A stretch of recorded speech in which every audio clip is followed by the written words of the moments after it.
All right, so once going to dafont.com, you can first click on themes to make sure that this top bar shows up.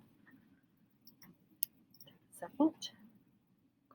And then here's where you can find serif and sans serif based on my examples. If you click on, for example, sans serif, all the sans serif fonts will come up. You can even type in, for example, I'm just going to put my name. I'll do this. In the preview, so you can see what the font's going to look like with whatever word you're choosing. You want to aim for a word or a font that is thick and has thick lines, not like this. This will be hard to read. You want something bolder, like these fonts here.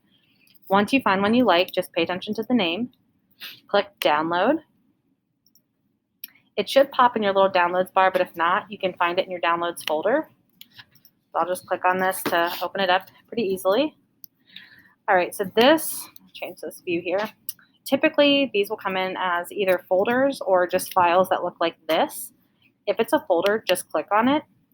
Or if the folder's not there and it says zip, click on the zip and it'll create a folder for you. So I have two of them. When you click on it, some of them, like I said, might just come in with one file, no folder, and just look like this. Some of them have a folder with lots of different options. So this one obviously has some more bold, some italic. So I'm going to choose the one I want. I don't want italic, I just want the regular one. But what I'm looking for is a file that ends in .ttf or .otf. They're the same thing. It doesn't matter if it's TTF or OTF. Once you find the one you like, double click it.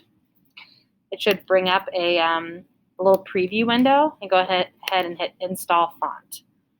Now, if everything goes right, it's going to install into your fonts. This window will open up and you'll see it in your font options. Once it's here, when you open up Photoshop and go to your font options, you can just type in the name and it should come right up. There's no extra step. Sometimes when you click on a font, let's see if this one will do that for me. Sometimes you get this, font validation. If that happens, just check it. Make sure that both checkboxes are checked. Hit install.